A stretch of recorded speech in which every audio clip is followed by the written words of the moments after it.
Hello, everyone. Welcome to another episode of the Giant Take podcast. I'm Josh, and I'm joined by my friend and co-host Alex. We're here to talk about, well, yes, the Giants' really big and huge and demolishing win over the Philadelphia Eagles. That was half a Jalen Hurts issue and then half a Marcus Mariota issue. We'll get into all of that. But also, Joe Schoen and Brian Daboll, and that is the reason we are recording here on Monday morning of January 8th, because they had their press conference early this morning. We're going to react to that a little bit, not give a ton of info besides talk about the firings of a couple people, the offensive line coach in Bobby Johnson and the special teams coordinator in Thomas McGaughey were both fired, and that was addressed early on, right in the beginning of the press conference. It was Brian Daboll's opening statement, and then Joe Schoen also talked about a few different other things. But don't worry, it's not like we're going to just forget about the season completely. I know everyone's already done, though. All the Giants fans are like, all right, we finished with 6 wins on the year. We're done. 6-11. That's it. We are not done. We are going to have at least one or two more episodes still talking about what happened this season. And we actually just talked about before we hopped on the mics for this episode that later in the week, we are hoping to give you our normal season recap that we do after every season we've had for the Giant Take. But we're going to have our initial thoughts, like I said, on the press conference, and then we'll get into more of like a holistic lens of how this season went. Just like Joe Schoen and Brian Daboll answered in their press conference today when they were asked about specific things. We're going to take a look at everything. We're going to take a look at everything and everything and everything. I heard that about 17 times. But Josh, we're going to look at everything, are we not? We are going to look at everything next episode, though. But for right now, what we're going to do is we're going to introduce Alex before he sends it back to me, actually, because there's something I need to cover. We'll see if Alex can think about what that is. But for right now, Alex, how are you doing? I have no idea what that is, but I'm doing well. As you can see, I'm back at school in this weird call pod thing that they have. So here we are. It's the new recording space, I guess. I don't know. Probably not. But yeah, I'm doing well. Huge win. It was great to see Eagles fans in tears, Nick Sirianni in tears, the whole Eagles team in tears.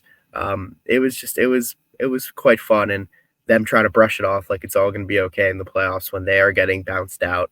Probably by the Bucks, maybe not. Who knows? We'll have to wait and see. But yeah, it was a good win. You know, everyone played really well, and they fought for Brian Daboll in this final game. And I thought that was the key thing here for the Giants. That are they going to show fight? Are they going to show that intensity? Are people going to take pride in their work? And by work, I mean their performance on the football field. And I think they did. And I was just happy to see that. And a very, very good, big win, a blowout.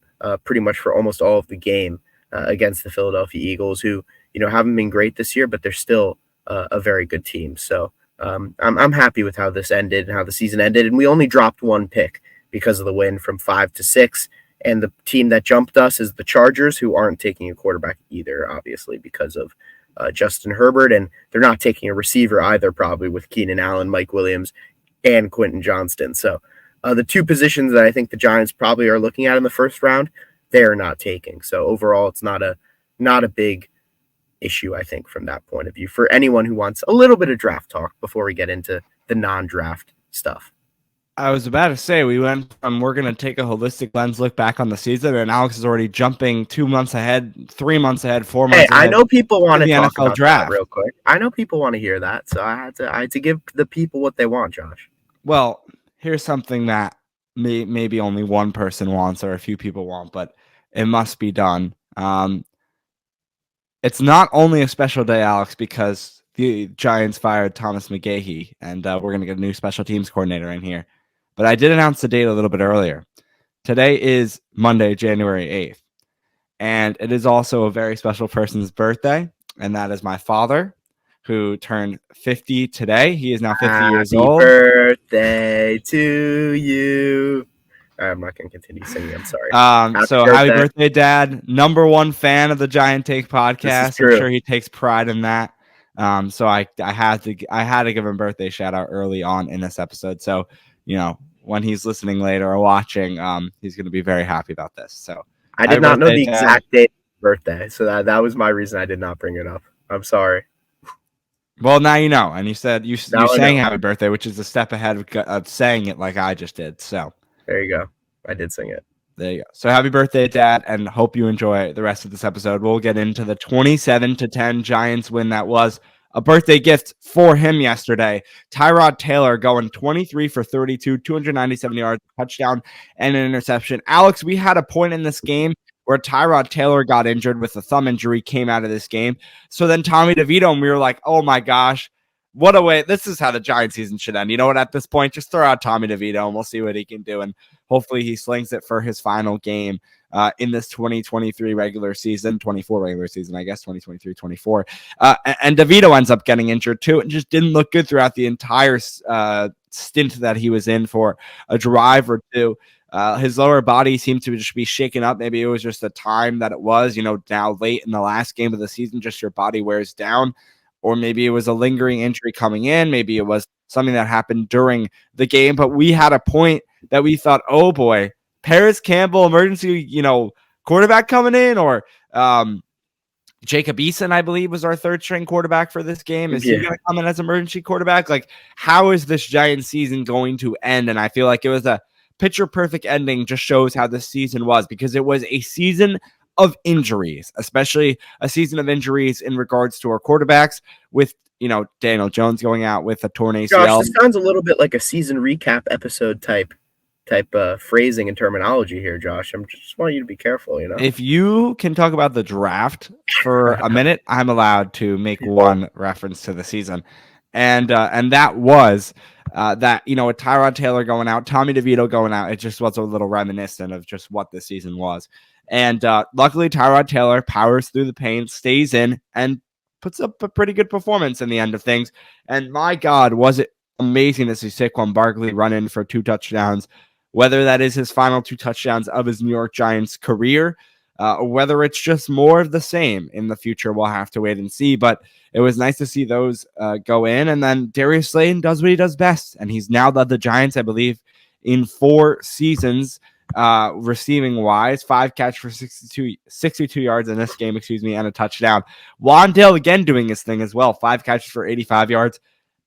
It really seems like Wan'Dale has a bright future, not only for himself, but on this team, with the way that Tyrod was throwing to him. And hopefully Jones does the same, as it seems like he'll be the quarterback that the Giants start with next season. It's another thing that Joe Schoen alluded to today, and it's something that he said throughout the bye week. But Wan'Dale Robinson, just his elusiveness and the way he's able to make plays, and also gives you that second effort as well. Not only once he makes the catch, he goes down, he always tries to fight for that extra yard, and that's something that we didn't see a lot of the Giants players do this season, but it is something consistently that we see out of Wan'Dale Robinson. Yeah, absolutely. He's been terrific. I think you see a lot of potential with him and Hyatt. I know I'm getting into season recap territory there, but the way that they just find open spaces, particularly Wan'Dale Robinson, he's really grown into this season. He had that big play, 33 yards or whatever it was. And I thought, he is one of those difference makers that I don't think, again, he's going to be your number 1 receiver, hint to the draft or free agency or whatever you want to talk about. I don't think he's even a number 2 receiver, but I think he's that third guy who you can really just bring in, and he can make something happen. He's more of a playmaker, gets the ball in his hands, more of a gadget type of player. And, maybe that's not ideal for what the Giants are looking for at this moment, but I think long-term, in terms of, a successful offense, you need a player like that. And I think Wan'Dale Robinson fills that mold completely. And we always see with receivers, they have a much better second year post ACL than they do first year. So I think that's going to be a positive revelation for him as well. I want to touch on the O-line. They were bad again, at least pretty poor relatively. And I felt like, obviously improvement needs to be done there. And obviously they took action this morning on that. But it needs to get better. And, obviously Alex, immediately once the O-line coach goes, the offensive line just increases 27 levels, I mean, it cannot get worse, right? It can't get worse, can it? It's like Madden. It's like Madden. You fire like the C grade coach and you bring in the A grade coach, and it's just done immediately. Immediate fix. But obviously, this is sarcasm, by the way. Yeah, there's a long road to go for them, but there's definitely a lot of issues to fix there, and they were not good against that Eagles front 5, front 4, whatever it was at the time. And yeah, I think that's pretty much all I wanted to cover on the offense besides Wandell, like you mentioned. Yeah, and then the last one I have is Darren Waller, and he had 5 catches for 45 yards. We'll have to see where his future goes. Joe Schoen talked about in the press conference again, mentioning that he does not regret the trade. He would do it again today if he had the opportunity to make that trade, which seems to indicate that Darren Waller will continue to be a Giant next season. Not really any new news in that realm, but it's just something that was. I mean, to be completely honest, I would also still make the trade. So, limited asset, right? You're talking basically a 4th-round pick for Darren Waller, and I think the upside he brings when he's healthy, which has been limited this season, of course, I think I would still do it again too. So I agree with Joe Schoen. He's been disappointing though. So along those lines, so we finished the game with our starting quarterback being Tyrod Taylor, leading the Giants to end their season with the win over the Eagles, by the way, which snaps a numerous amount of games in a row the Giants have lost. Brian Daboll, until that game, had not won a single contest against the Eagles in his 2 seasons as head coach. So congrats to Brian Daboll for finally beating the Eagles. So that leaves us with questions, right? Tyrod Taylor, contract expired.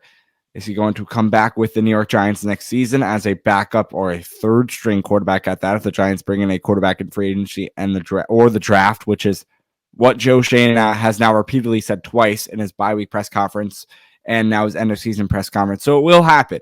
Free agent draft, we don't know, but they will bring in a quarterback of some sort.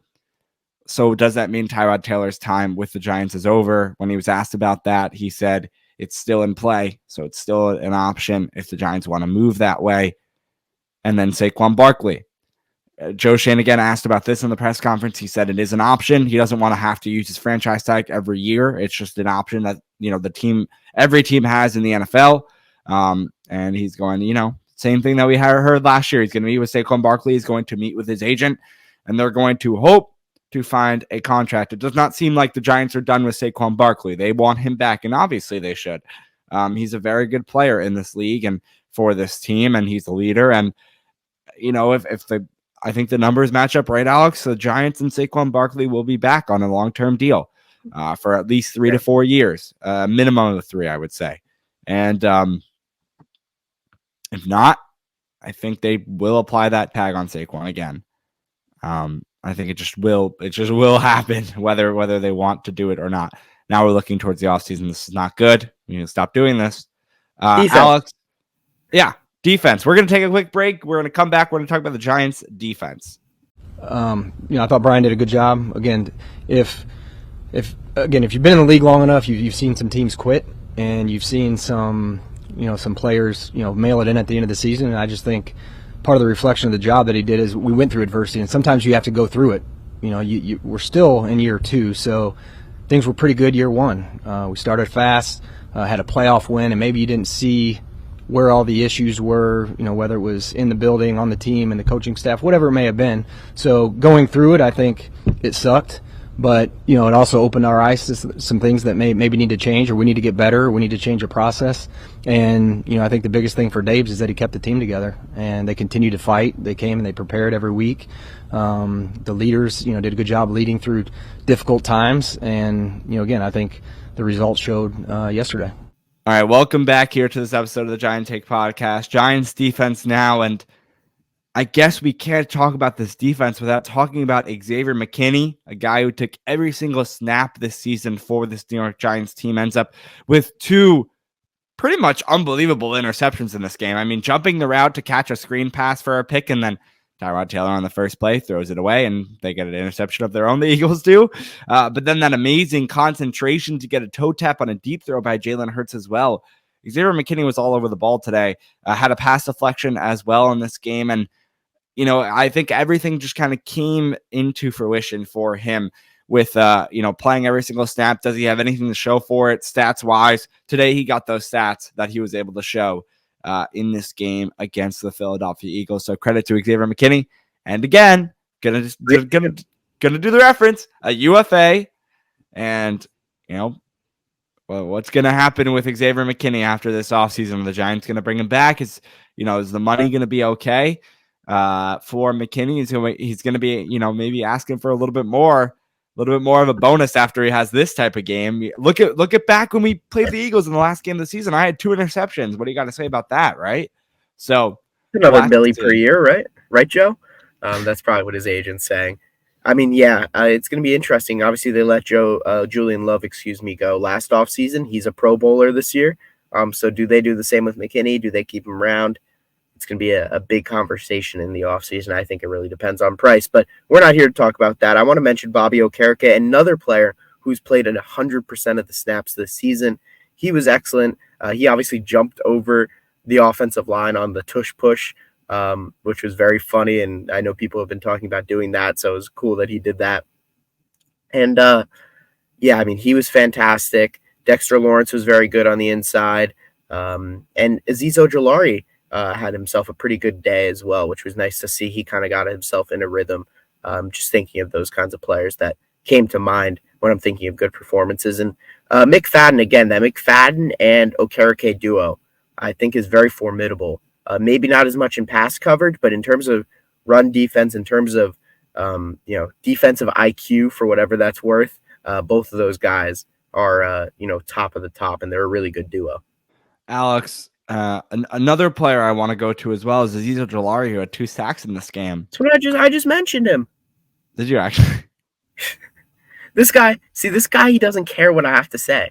He's this basically the Josh podcast right now. Okay, it's like he hears what he wants to I was talk so about. locked in on mentioning him myself, and then I didn't even Yeah, I said I didn't mention the 2 sacks, but I said he had a game.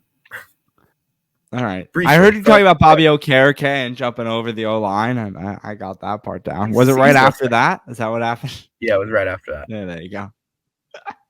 Yeah, credit to Azeez Ojulari, not mentioned yet on this podcast, so really great job by him. But no, in seriousness, this Giants team actually absolutely cooked today, and that's what I wanted to talk about, especially the defense led by Wink Martindale, who, again, I'm mentioning in the press conference, but it's supposed to be that Mike Kafka and Wink Martindale are coming back next season. Supposedly. When Joe Schoen and Brian Daboll were asked, have any coaches come in or have any coaches been asked on your team for an interview by other teams, Brian Daboll answered the question and said no. So, again, I don't know. I don't know what this means. I don't know what's going to happen, but I hope that all is well with the New York Giants coaching staff. I want Wink Martindale to come back, and I mean, I think Kafka needs another year, although I don't think it can't be all his fault, right? No. You got to run it back with the coordinators, I think, personally. You can't have it both ways. Talk about how great they were one season and bad they were the other season. And I think they deserve a second chance. And the situation, like you mentioned, the injury situation, the ever revolving door at pretty much every position. It's tough as a coordinator to do that. And then obviously negative momentum and all that. So I want to run it back with those guys for sure, especially Wink. And yeah, so that's what I was going to get to now. The final thing here about this game is that, Alex, literally the Giants crushed Nick Sirianni's hopes of what this game would be. He started Jalen Hurts. He started mostly his look on the sideline was so priceless. It was worth every single second of every pick. Do not care that we have the 6th pick in the draft because of this win. Couldn't care less. It was beautiful. Could not care less. Nick Sirianni came into this game. He said, we're going to start Hurts. We're going to start our other starters. Yes, I know we have a couple players that are our best players that are injured, but we're still going to get this win. We're going to win the division. It's going to be great. And by the end of the first quarter, Nick Sirianni had no idea what the hell was going on because Don Wink Martindale's defense was shutting down this Eagles team and shutting down Jalen Hurts. And it just shows that this is an obvious statement, but without their star running back, without their star wide receiver, this Eagles team is close to nothing. And hopefully that gets exposed by the Tampa Bay Buccaneers. We'll see if those guys are ready for that game against them Super Wildcard weekend, excuse me. But regardless, my God, do I hope the Buccaneers give them an ass whooping. Oh, that would be absolutely phenomenal. First round exits after weeks ago and all, these losses and the Philly fans. Oh, why can't we win a game? I'm literally only lost 6 this year. A few weeks ago saying we are the best team in the NFL. we are going to win the NFC East and not even getting that. And now they have a wild card game. It's absolutely phenomenal to watch. And I'm very happy we got that win. And like I said, it got so bad for Nick Sirianni and the team could do nothing right on offense that he said, you know what? Abort mission at halftime and puts in Marcus Mariota. If that didn't put a smile on your face as a Giants fan, whether you wanted them to tank and lose this game or not, I don't know what will. Because I don't know. It was just absolutely phenomenal. And then yeah, it's just great. Pulling Jalen Hurts was the real fantastic part for me. Yeah, it was wonderful. Great win. And let's go to now. So the Giants did they fired two of their coaches. They asked them politely to leave. Brian Daboll announced it this morning that he talked with both of these coaches this morning, and Bobby Johnson, the offensive line coach, as well as Thomas McGaughey, the special teams coordinator. Well, everyone, all Giants fans, including us, wanted McGaughey to go. We knew that it was time for him to leave. It was just a matter of if he was going to get fired or not. So I think we all agree that's the right move. The Giants will now look to bring in a new special teams coordinator, which is a necessary thing that needed to be done. The amount of issues that the special teams group has had throughout the season that are just not necessary. I mean, special teams is just a sort of the game where I guess because it's done so well, you expect it all to go right. And you see under bad coaching this season how it can go wrong. And the many ways it can go wrong. And that's what happened with Thomas McGaughey, as the special teams coordinator. So that's really all I have to say on him. I mean, yes, obviously the stuff you can't control, like field goal kickers and Graham Gano getting injured for the season and backup kicker Cade York, I think it was, getting injured for the rest of the season and then having to bring in Mason Crosby. That stuff is unavoidable. But it's the fundamentals that kind of were not run to the best and the fullest, and punt returns and punt formations and offside calls and penalties. It was That's coaching right there, right? So fundamentals. That's the big problem. Fundamentals, exactly. And honestly, this probably wasn't even his worst season as Giants special teams coordinator, but he should have been gone a long time ago. And I'm just glad that we're finally going to get a fresh face in there. And then we mentioned earlier, obviously, Bobby Johnson, he's gone as well. I'll say this. I am very happy that Daboll put personal matters aside, because obviously him and Bobby Johnson, we know they're very close. They're very good friends. So I know this could not have been easy, but I like that he put the team's needs ahead of his own personal relationships. And that was something that I was a little bit worried about. And I was happy that ended up happening. And, good luck to Bobby Johnson elsewhere. I don't think he's as bad as people make him out to be, but, I'm sure he'll probably end up back in Buffalo or whatever it may be. But yeah, this Giants team, they need a fresh face in the O-line coach. Doesn't mean the O-line is going to be better instantly. So if Mike Munchak or whatever, the O-line coach comes in, the very highly regarded one comes in, and he is, he comes in and first game of the season, the O-line is bad. That should not be a shock. It's a process, like Josh was mentioning earlier in the episode. So I'm just excited to see who they decide to bring in for that job. I don't think it's going to be Munchak or whatever. I'm going to guess they're going to go with someone a little bit more under the radar. But I'm excited to see who they bring in, and I'm excited to see hopefully slow but eventual improvement at that spot. And then one other coaching change that is not a firing, that is a hiring by another program, and that is something I think we talked about already. But Jeff Nixon, the Giants' former running back, your new OC, Josh, my new OC as a Syracuse University student. The Syracuse Orange have hired Mr. Nixon to be the offensive coordinator and also keep his role that he had in the Giants. By the way, he's going to be a versatile coach over there and also coach the running backs while being the offensive coordinator for the team. This is a great move by Syracuse, bringing in Nixon, and Brian Daboll had a personal connection with him, has a very good still personal connection with him. And he said in his press conference that Nixon eventually wants to be, his goal overall at almost 50 years old, Nixon is to become a head coach at a college football team. And this is one way to get to it, is probably getting the second it's the second tier, I think, before becoming a head coach, is getting that offensive or defensive coordinator role. So he has it now. And, a little Syracuse talk for a second. He's going to be really excited because he's calling plays for an Ohio State transfer that led the team this year, and Kyle McCord. So, we'll have to see what Josh, all I have to script up say is there. if he couldn't do it for Ohio State, how is he going to do it for Syracuse? Because Syracuse is in the ACC and Ohio State's in the Big Ten. Fair, but the Any talent other around him questions? is Any what's other worth. questions? He's going from Marvin Harrison Jr. to Arondé Gadsden. We love him. that guy. That guy. We're gonna have to wait and see. The Syracuse is also bringing in a lot of 3- and 4-star recruits out of high school. We'll see if they start. A couple of them actually thinking of going to Georgia as their first pick, but they actually want to play games, so they went to Syracuse. So we'll have to see how that pans out, and they could very well be playing their freshman year. Enough talk about Syracuse, though. Let's talk about Alex. Do you have any idea? More press conference stuff. I'm trying to think. That was pretty much like we sprinkled in a whole bunch of stuff from the press conference, like throughout the episode, throughout the game recap as well. I don't think anything else major was said. So I'm assuming it's something outside of that realm. No. Am I correct? No, it's in that realm. It's in that realm. Am I forgetting something? Saquon Barkley we talked about. Oh, Daniel Jones. Yes. Alex, what's going on with Daniel Jones? It sounds like Daniel Jones is the starter next season, probably. It's always been that, though. Here's the thing. I don't think anything has changed. I know Giants fans are freaking out on Twitter. He says he's just as confident in Daniel Jones as he was before he signed the contract, Joe Schoen said. I don't think there's any hints or whatever. Joe Schoen's not going to come out, especially in the position that they're in at 6th overall, and say, hey, guys, I want a quarterback. I'm going to draft a quarterback. He's never, ever, ever going to do that. And you're not going to put down one of your own players by saying, oh, I'm not confident in them or whatever. This is just a non-headline, in my opinion. Well, this is what he said, and this is like the exact quote.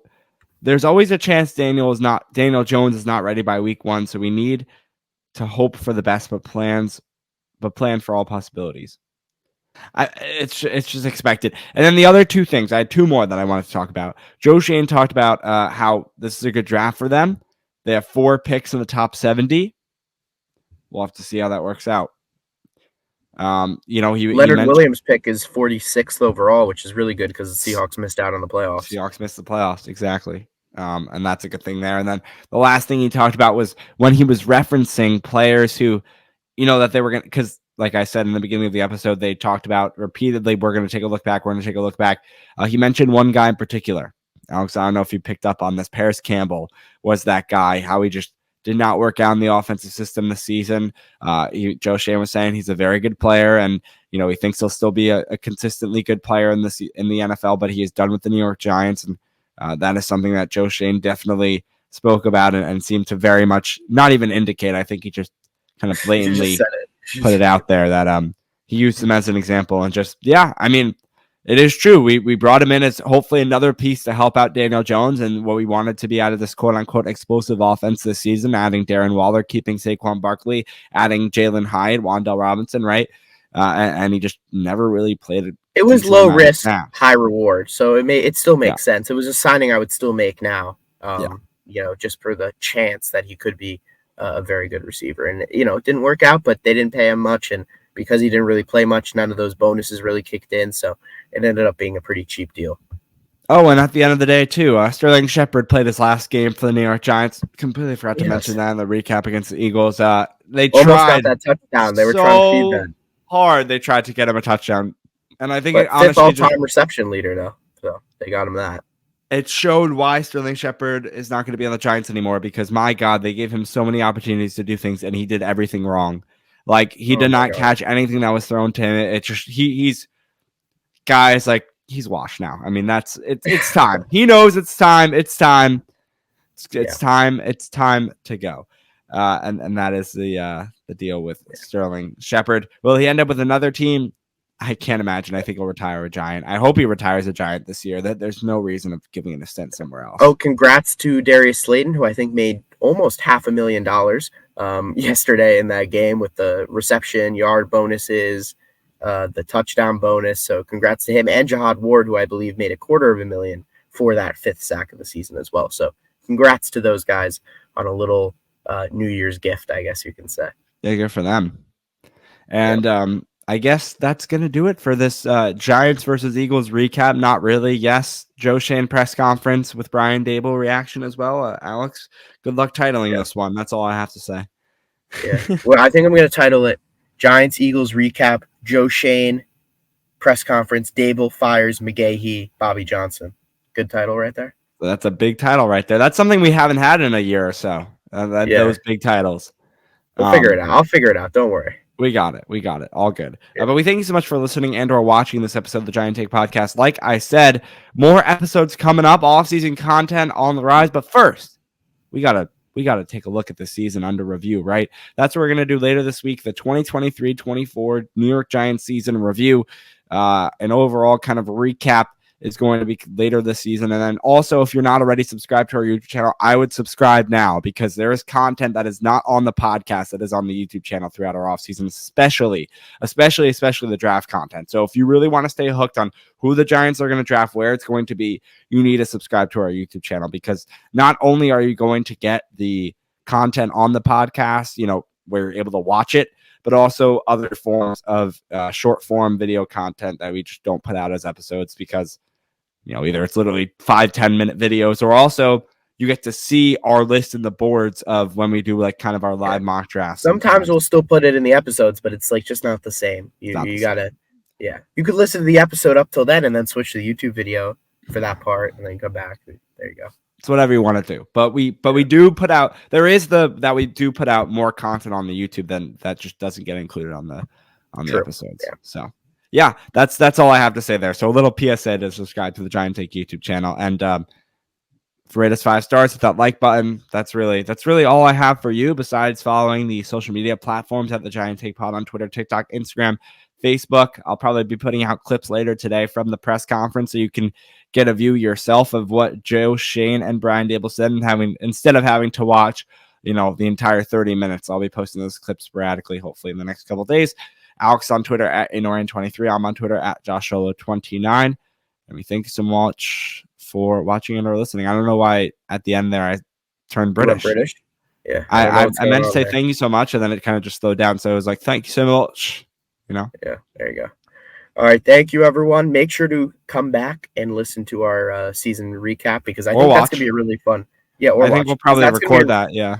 Yeah, it's going to be a really good episode, because I think there's actually a lot to learn from the season. I know everyone wants to forget it, but I think there's a lot of key things to talk about regarding, mistakes that were made, things that can be learned from. So everyone should tune in. Joe Schoen needs to tune in because he needs to learn as well. Brian Daboll, whoever needs to tune in. But thank you very much for a great season. Thank you for sticking with us, and we'll see you next time, starting in the New York Giants offseason. Peace.